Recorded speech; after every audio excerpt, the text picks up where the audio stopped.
Welcome back to Scrap Mechanic. I'm Danzen, and in this video I'll be showing off my latest mod, the Auto Welder. The Auto Welder is a part that lets you weld creations together without using the weld tool. I'll start off by showing a few example creations of the Auto Welder in action. Over here we have a wheeled chassis, and on the front we have an Auto Welder mounted on a swivel joint. In the back, we have a slightly different looking Auto Welder mounted on a gimbal. Auto Welder takes a logic input. It also outputs a logic signal as well. Let's see it in action. Let's turn on the Auto Welder in the front and drive up to this cube. Once we're aligned and up against the cube is welded to the chassis. And now we can drive it around as a single creation. We can unweld the cube by simply deactivating the Auto Welder. The pink lamp is driven by the output of the Auto Welder. Whenever the Auto Welder is welded to an object, it outputs a logic high and turns on the lamp. Next, I'll show you the back Auto Welder attaching to the trailer. Let's turn on the Auto Welder and back up into the trailer attachment point. As you can see, there's another Auto Welder on the trailer. And once we line it up, it welds together and the landing gears on the trailer automatically retracts. And now we can drive around with the trailer as a single creation.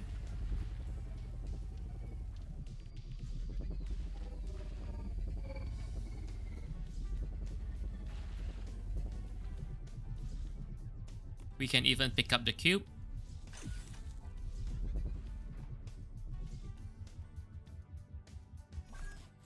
The Auto Welder is welded to an object and is outputting a logic high. The signal is fed into the NOR gate, which in turn feeds into the pistons.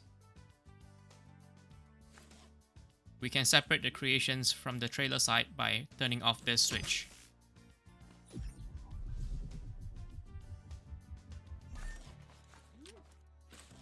Having the back Auto Welder on a gimbal and the trailer attachment point on a zero-strength suspension allows the chassis to hitch up to the trailer even on slightly uneven terrain, because it is able to conform to the height and orientation. The next example creation is a pole climber. It has two arms with an Auto Welder on each. Tapping the third button makes the creation climb up one step. Each tap of the button makes it climb another step. Turning on the second switch and tapping the third button makes the creation climb continuously without additional inputs.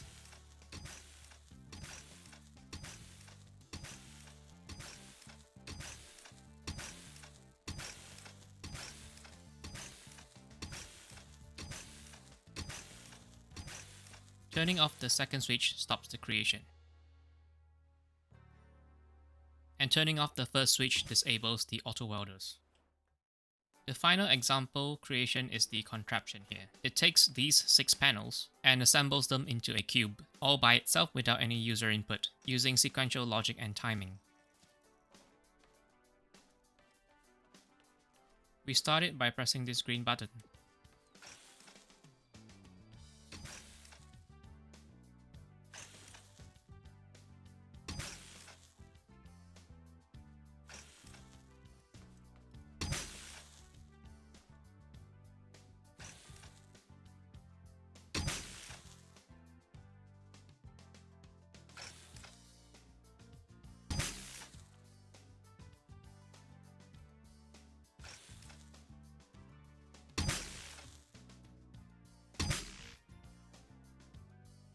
There we go, now we have a cube that's fully assembled and welded together.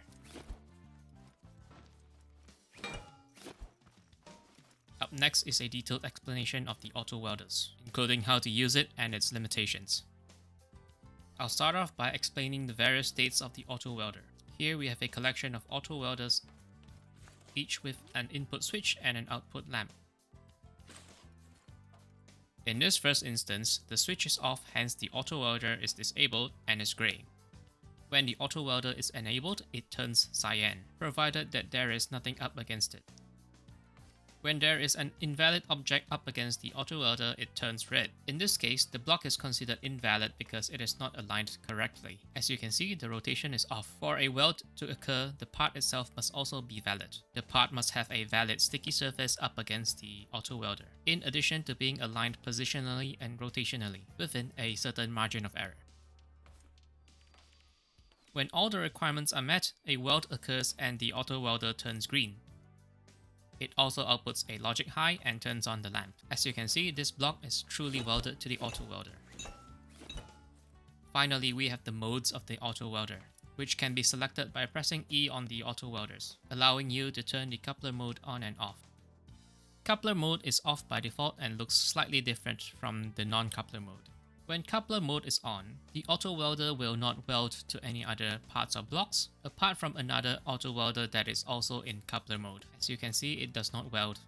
Over here, the bottom auto welder is in coupler mode, and the top one is not. In this case, a weld does not occur. If we change the top auto welder to coupler mode, the two auto welders weld together, and the weld can be undone from either end. Next up, I'll be talking about the limitations of the auto welders. In pink is a setup that allows me to quickly trigger welds and unwelds, with a few switches that feed into an XOR gate that feeds into an auto welder with a loose block sitting on top. Turning on the switch triggers a weld, and turning it off unwelds it. The buttons trigger a weld that instantly unwelds by itself. Getting into a seat, the first limitation that will be quite obvious is that whenever a weld occurs, the camera glitches for a fraction of a second. This is kind of unavoidable because how the auto welder works is by spawning a new merged creation and simultaneously deleting the original two creations. This means all characters in seats will have to be transferred from the old creation to the new one, and the camera changes during that split second of the transfer. Another limitation to do with seats are locked bearings. As you can see here, the bearing is locked. If we turn the bearing and a weld occurs, the rotation of the bearing resets. A similar thing happens with the controllers as well. On the left side, we have a bearing and a piston that have their initial rotation and position set to non-zero with the controller. And on the right side, we have another set of bearing and piston that only moves when the switch is turned on. When a weld occurs, you can see that the pistons slightly retract, but it is more pronounced with bearings. The bearing with the initial rotation set returns to its rotation a lot faster compared to the other bearing that needs to be activated, because this one needs to go through the entire sequence if one is defined. Next up are free spinning bearings and bearings on engines. The engines can be electric or gas. Let's spin the bearing up. As you can see, the bearing position is preserved as well as the rotational momentum.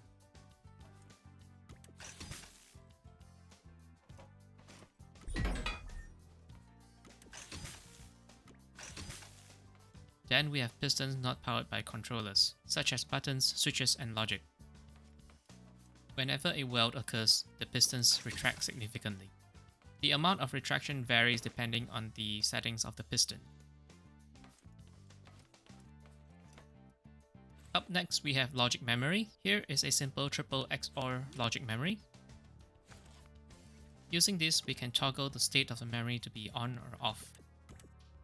However, if the current state is on and a weld occurs, the state is reset. There is sort of a workaround for this, but we'll talk about that later. Finally, we have a sensor hooked up to an auto welder. Let's step over the sensor to see what happens. I am not moving from the sensor, but the auto welder is turning on and off repeatedly. To get around this, we just need to buffer the output of the sensor by one tick, using a logic gate, for example. So now when we step over the sensor, the auto welder welds and remains welded. And when we step off the sensor, it unwelds. Auto welders cannot and should not be placed on joints such as bearings, pistons, and suspensions.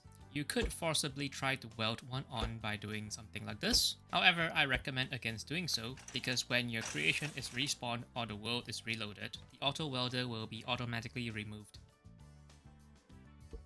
Over here we have a separate creation with a joint on it that is up against an auto welder. In this instance, when we turn on the auto welder, a weld does not occur, but the auto welder also does not turn red to indicate an invalid object.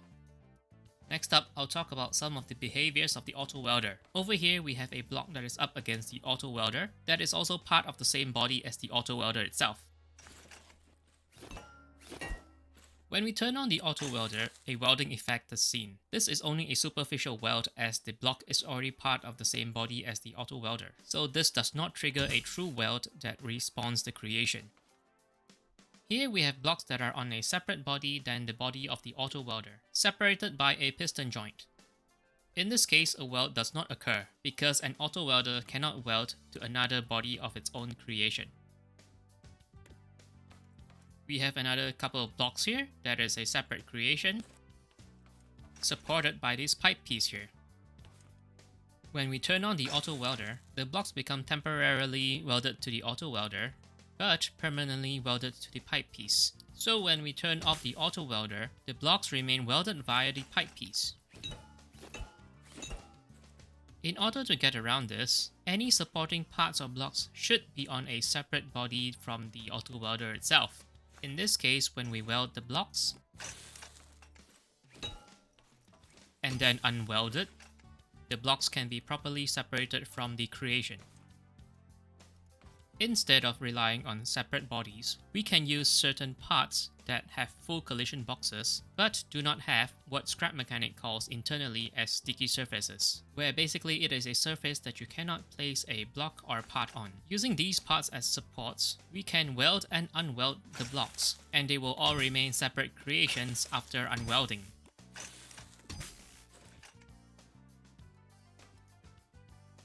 Multiple auto welders can be used simultaneously with some caution. Over here we have two auto welders connected to the same switch and on the same body. And the blocks or parts against the auto welders are also on a single body. In this case, when the auto welders are turned on, both auto welders will weld at the same time. If you are using multiple auto welders and they are on separate bodies, turning on both auto welders simultaneously will only cause one of them to weld. Which auto welder welds changes each time it is triggered.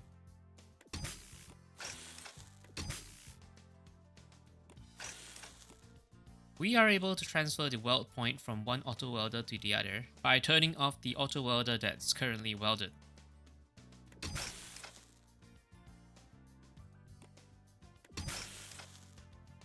I mentioned earlier that there may be a workaround for logic memory that resets whenever a weld is triggered. This is what I came up with. Over here in purple is a triple XNOR logic memory. It is basically the same thing as the triple XOR version, except that it needs a 1-tick off pulse instead of a 1-tick on pulse to toggle states. The interesting thing about this version is that whenever a weld happens, the output is inverted. So in a sense, it does preserve its previous state prior to the weld, except inverted.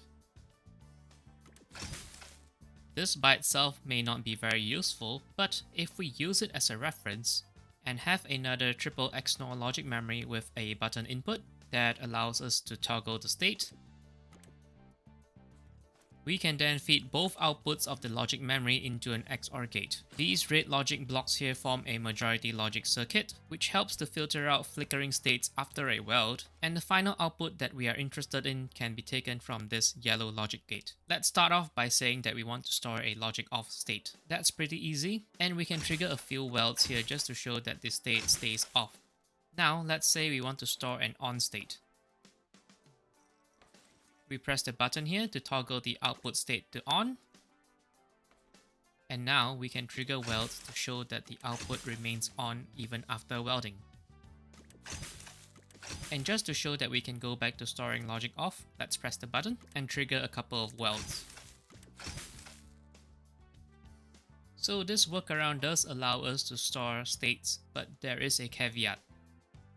To show you what I mean, I'm just going to take the setup here and weld it to the cube assembler example. And I'm just going to replace the block here.